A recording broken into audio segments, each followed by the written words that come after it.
Bonjour tout le monde. Aujourd'hui, on va parler de la régulation de la glycémie. Donc, on va voir plusieurs chapitres. Dans un premier temps, on va commencer par une introduction. Puis, on va parler de la localisation anatomique du pancréas, l'histologie du pancréas endocrine, l'aspect cytologique des cellules bêta et alpha, le stimulus de libération de l'insuline et du glucagon, vue d'ensemble de la régulation de la glycémie, le foie et la régulation de la glycémie, les muscles et la régulation de la glycémie, les tissus adipeux et leur régulation de la glycémie, les actions biologiques de l'insuline, les actions biologiques de glucagon. Et puis, on va voir une conclusion générale. Donc, on commence par une introduction. Donc, vous connaissez que la glycémie, c'est la concentration de glucose dans le sang, ou tout simplement c'est le taux de glucose plasmatique chez un sujet normal. La glycémie aussi autour d'une valeur moyenne comprise entre 0,8 g par litre et 1,2 g par litre, soit entre 4,5 mmol par litre ou 6,5 mmol par litre. Donc cette glycémie est une constante physiologique du milieu intérieur. Pour que la glycémie demeure constante, il doit exister un mécanisme de régulation de taux de glucose sanguin. Donc ce mécanisme de régulation, il est assuré par plusieurs organes ou par un système hormonal.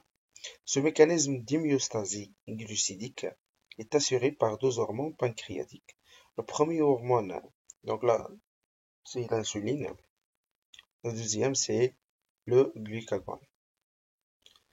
Concernant la localisation anatomique du pancréas, donc le pancréas, il se trouve derrière l'estomac et aussi il se trouve dans le point, donc à côté du duodénum. Le duodénum, c'est la première partie de l'intestin.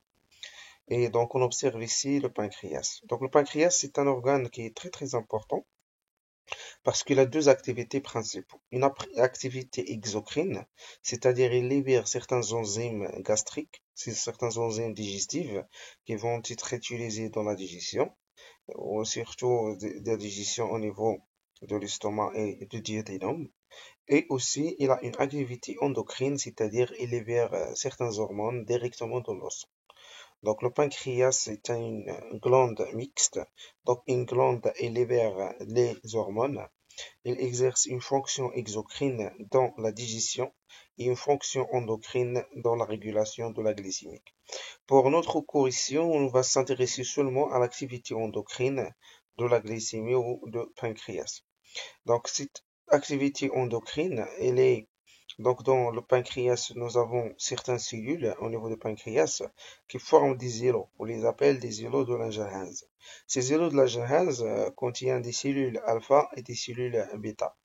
Et ces cellules, 60% ou 70% des cellules bêta sont des cellules qui, en général, sécrètent des hormones d'insuline. Et concernant les cellules alpha, elles ont un pourcentage de 30% qui sécrètent le glucagon. Donc ces cellules-là, donc qui se forment ce qu'on appelle des îlots de Langerhans. Et ces îlots de Langerhans, dans un pancréas, on peut trouver plusieurs îlots de Langerhans. Donc, le pancréas endocrine est constitué de cellules alpha et bêta regroupées en îlots de Langerhans représentant seulement 1% de volume de glande. Le pancréas en contient plus de 2 millions. Chaque îlot comporte environ 3000 cellules. On observe maintenant les aspects de cellules bêta. Donc, une cellule bêta, c'est presque comme les autres cellules. Elles sont constituées d'une membrane cytoplasmique, un noyau et un cytoplasme.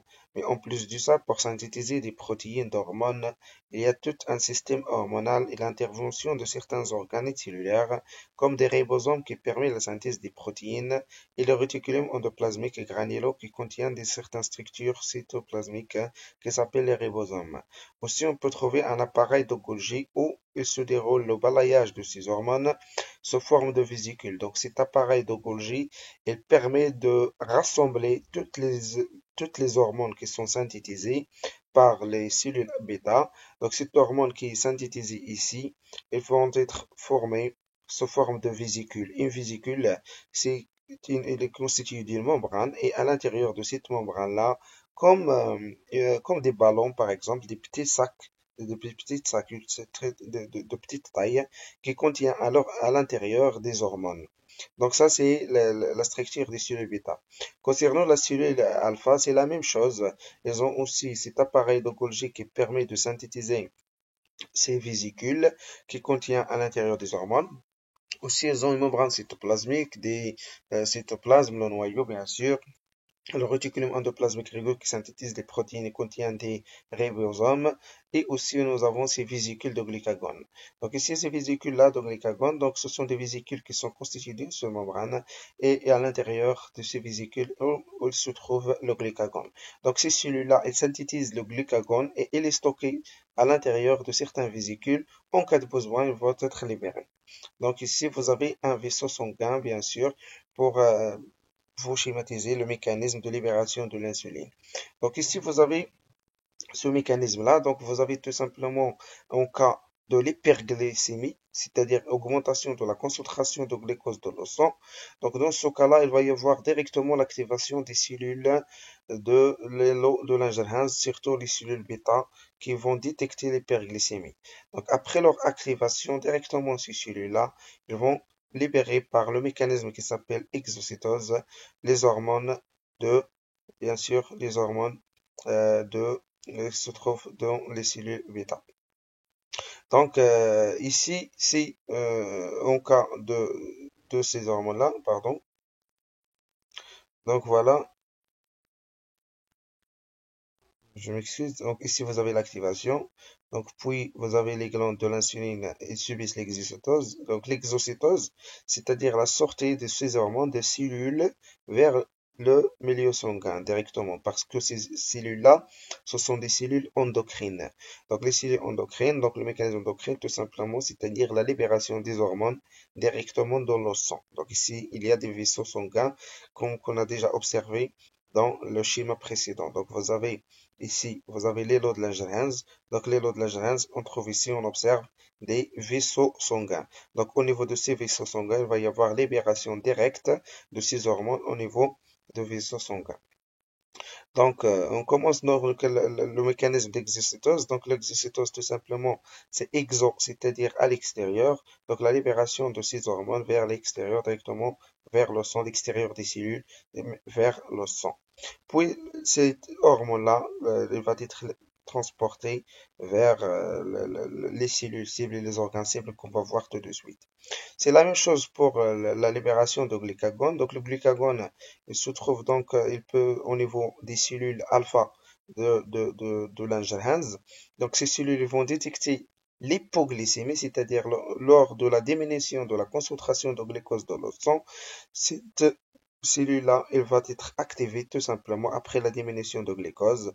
Et après leur activation, il va y avoir le mécanisme aussi de l'exocytose. Donc cette exocytose va permettre la libération des hormones de glucagon directement dans le sang. Et cette hormone-là de glucagon, elle va agir sur les cellules cibles.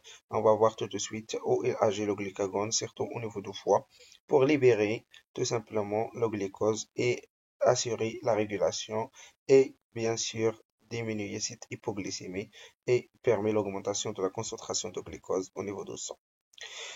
Donc, on va voir ici une vue ensemble de la régulation de la glycémie. Donc, comme une petite conclusion. Donc, après la prise d'un repas riche en glucides, directement, il va y avoir l'augmentation de la concentration de sucre au niveau au niveau du sang. Donc, ce qu'on appelle l'hyperglycémie. Cette hyperglycémie va directement stimuler les cellules bêta de Langerhans au niveau du pancréas, ce qui va permettre la libération d'insuline dans le sang et bien sûr l'insuline il va faire son action sur les organes cibles, surtout au niveau du foie, au niveau des muscles et au niveau des cellules adipeuses ou ce qu'on appelle le tissu adipeux. Donc ça c'est l'insuline. Donc l'insuline il agit sur le foie, muscles et le tissu adipeux. Et ce qui permet directement le retour vers une normoglycémie. Et concernant dans le cas contraire, s'il y a une hypoglycémie, par exemple en cas de jeune état postprandial, c'est-à-dire dans ce cas où il y a une diminution de la concentration de glucose dans le sang. Donc, dans ce cas-là, il va y avoir la stimulation des cellules alpha de l'angiogenèse. Après leur stimulation, ils vont libérer le glucagon dans le sang. Et bien sûr, le glucagon, il ne va pas agir sur toutes ces cellules-là, mais il va agir seulement sur le foie.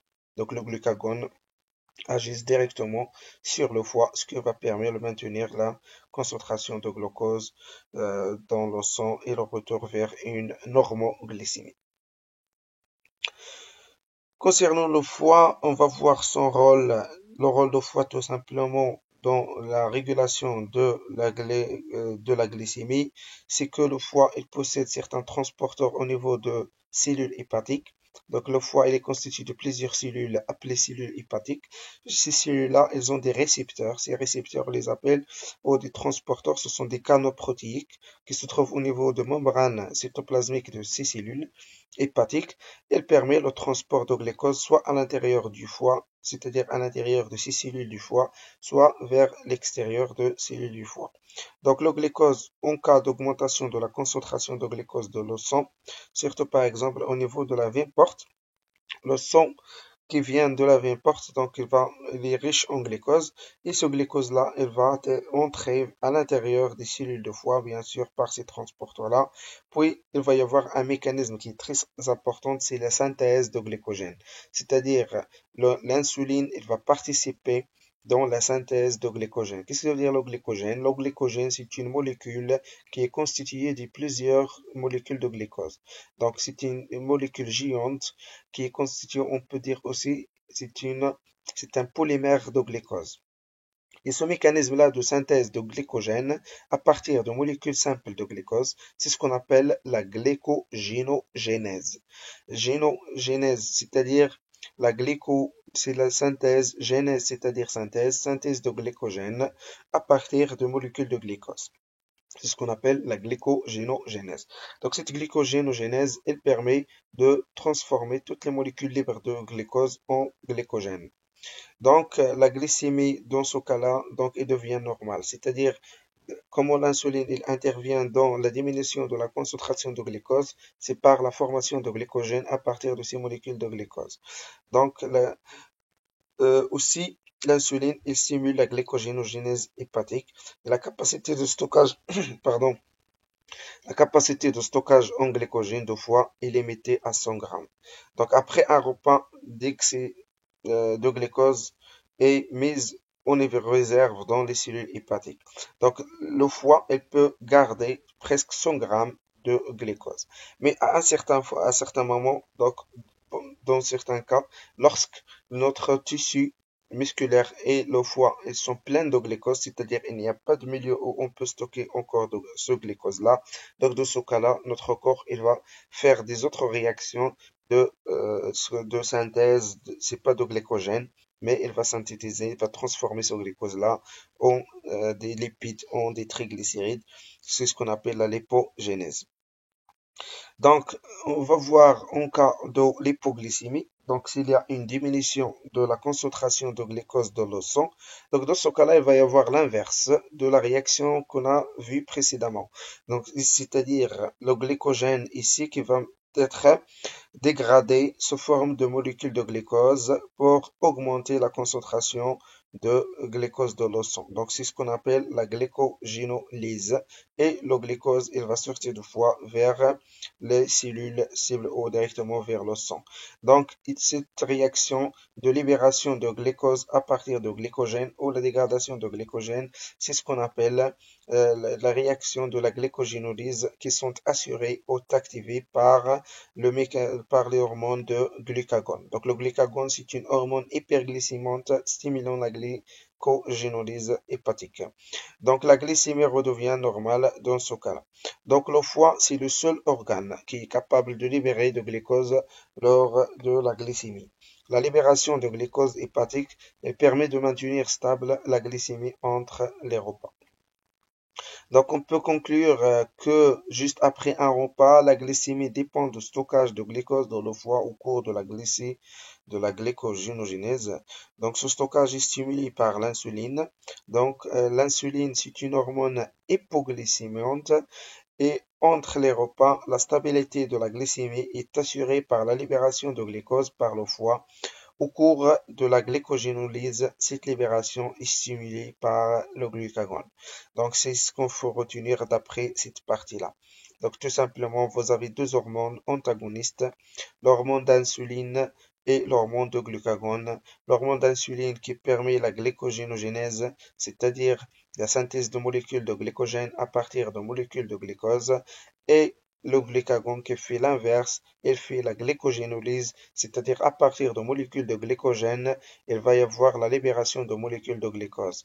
Donc le glucagon, c'est une hormone qui est hyperglycémiante, c'est-à-dire elle participe de l'augmentation de la concentration de glucose de le sang, par contre à l'insuline qui fait une diminution de concentration de glucose dans le sang, c'est ce qu'on appelle l'hypoglycémium. Donc le mécanisme aussi, on peut l'observer au niveau des cellules musculaires, mais seulement c'est l'insuline qui agisse directement sur les cellules musculaires. Donc les cellules musculaires, elles ont des récepteurs d'insuline. Ces récepteurs-là, ils permettent le transport de molécules de glucose à l'intérieur du muscle. Donc l'insuline, il va agir sur ces récepteurs protéiques au niveau des membranes cellulaires et il va participer aussi de la formation de glycogène, donc ce qu'on a déjà appelé la glycogénogénèse.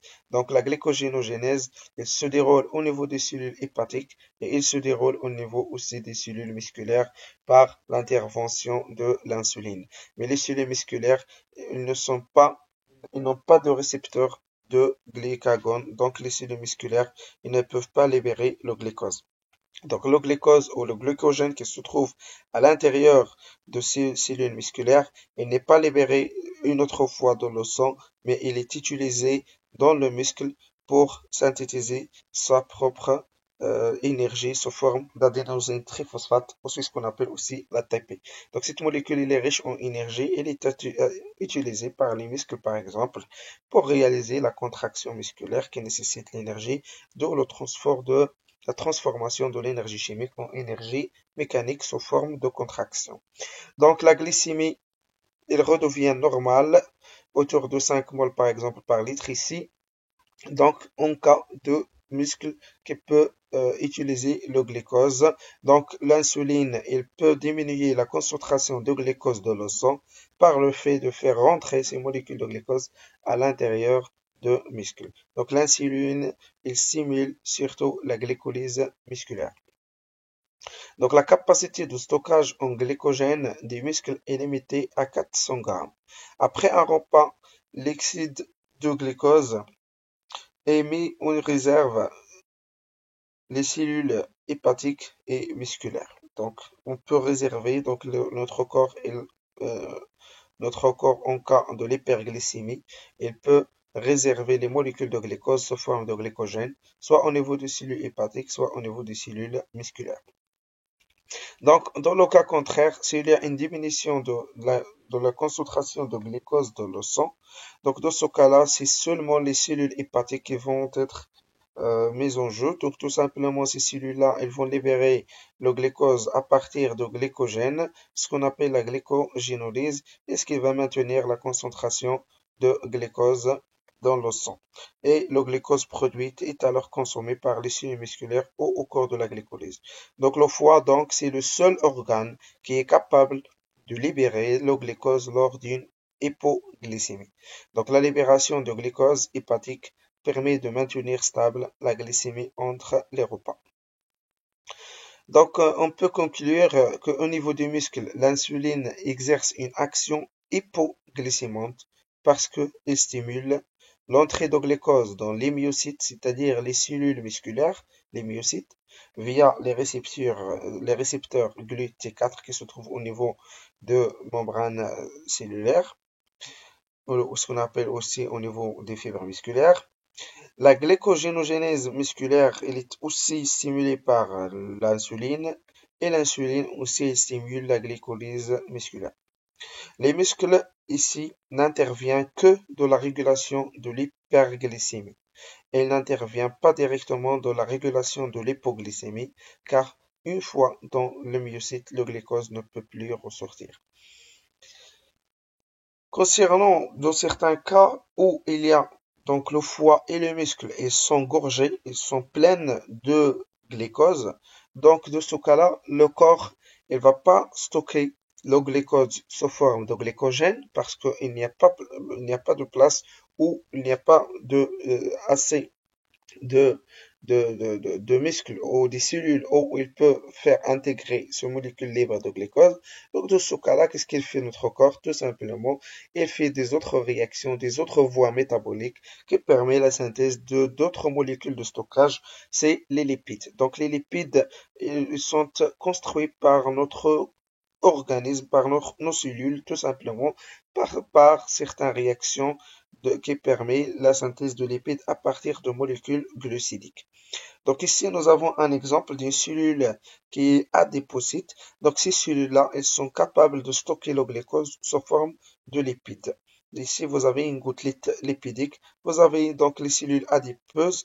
Il est constitué, c'est comme les autres cellules, il est constitué d'une membrane cytoplasmique, cytoplasme, un noyau, mais ils ont une grande capacité de synthétiser les lipides à partir aussi, elles ont un appareil un réticulum endoplasmique lisse au lieu d'avoir un réticulum, une grande partie de le réticulum endoplasmique rugueux. Donc, le tissu adipeux est constitué de cellules adipeuses capables de stocker des quantités considérables de lipides sous forme de triglycérides. Donc, l'excès de glucose est converti en graisse. Donc, tout simplement, ce glucose-là qui est en excès, il est converti en lipides. Les régimes hyperglycémiques induisent donc une prise de poids, peuvent mener à une obésité. Donc l'origine de l'obésité, c'est pas parce que la personne elle mange les lipides, mais l'origine c'est que la personne elle mange trop de sucre. Donc, lorsqu'il n'y a pas notre corps, il a cette capacité de transformer tous les sucres sous forme de lipides. Donc ici, donc au niveau d'une adépocyte, donc il va y avoir l'intervention de l'hormone d'insuline. Donc l'insuline aussi, il agit sur les adépocytes. Donc qu'est-ce qu'il fait l'insuline? Il va permettre l'entrée de glucose à l'intérieur de ces cellules adipeuses et bien sûr après l'entrée de glucose à l'intérieur des cellules adipeuses, ces cellules-là, elles vont participer dans la lipogénèse, c'est-à-dire la synthèse des triglycérides et des lipides à partir de molécules de glucose. Et ce mécanisme-là, il est activé par l'hormone d'insuline. Donc l'insuline stimule l'entrée de glucose dans les cellules adipocites et l'insuline aussi, il stimule ce qu'on appelle la lipogénèse au niveau de ces tissus adipeux. Donc un homme par exemple, de 70 kg a une réserve adipeuse de 15 kg, équivalent à 130 000 kcal. Donc, le tissu adipeux stocke le glucose sous forme de triglycérides plutôt que sous forme de glycogène. Donc, il faut noter pour ce tissu-là, et c'est un tissu adipeux, donc ces cellules-là, ils sont spécifiques à le stockage de glucose sous forme de triglycérides. Et bien sûr, en cas de besoin, donc ces cellules-là, elles ont une capacité de dégrader ces lipides en glucose, bien sûr, pour les utiliser ultérieurement. Donc, les adépocytes aussi, donc en cas de l'hypoglycémie, donc le corps, bien sûr, il peut faire la lipolyse. Donc, c'est contrairement à la lipogénèse, il peut faire la lipolyse. C'est-à-dire la lipolyse, lyse, c'est-à-dire dégradation, lipo, c'est-à-dire lipide. Donc, le glucagon, ici, il va agir sur les lipides au niveau des cellules, ici, des adépocytes, et il va permettre la synthèse de certaines molécules d'acide gras ou de glycérol. Et bien sûr, ces molécules d'acide gras et glycérol, elles vont entrer dans un ensemble de réactions qui vont permettre à la synthèse de fructose, bien sûr, comme une source d'énergie. Donc, le glucagon stimule la lipolyse afin de former le glycérol et les acides gras. Donc, ce glycérol ainsi formé permettra de reconstituer de glucose lors de un mécanisme qui s'appelle la néoglycogénèse. Qu'est-ce que ça veut dire la néoglycogénèse? C'est la synthèse de molécules de glucose ou de molécules glycidiques à partir des lipides. Donc, c'est le mécanisme inverse, c'est ce qu'on appelle la néoglycogénèse.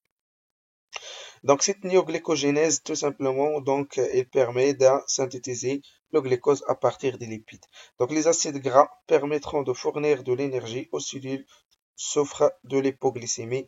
Et bien sûr, ça, c'est en cas de l'hypoglycémie, c'est-à-dire en cas d'une longue activité, par exemple, ou en cas de si la personne entre dans un cas, par exemple, d'autophagie, c'est-à-dire son corps, il commence à se dégrader et dégrader toutes les lipides qui se trouvent, bien sûr, dans les cellules adipeuses.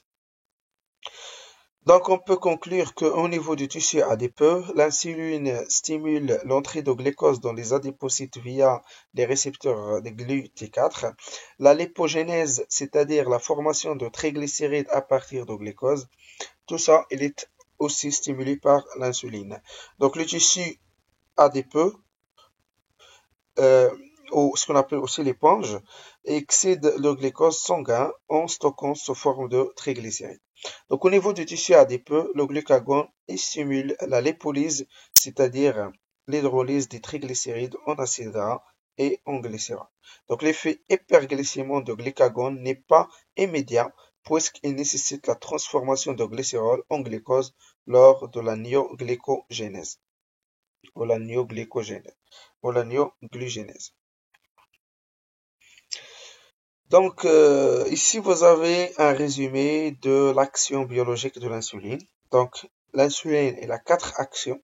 Donc, la première action d'insuline, c'est au niveau des cellules. Donc, il permet de stimuler l'entrée de glucose dans les cellules musculaires et adipeuses via un transporteur de glucose nommé GLUT4.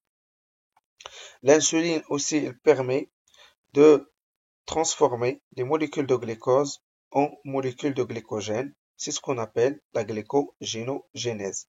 Donc l'insuline stimule la glycogénogénèse hépatique et musculaire, c'est-à-dire la polymérisation de glucose en glycogène.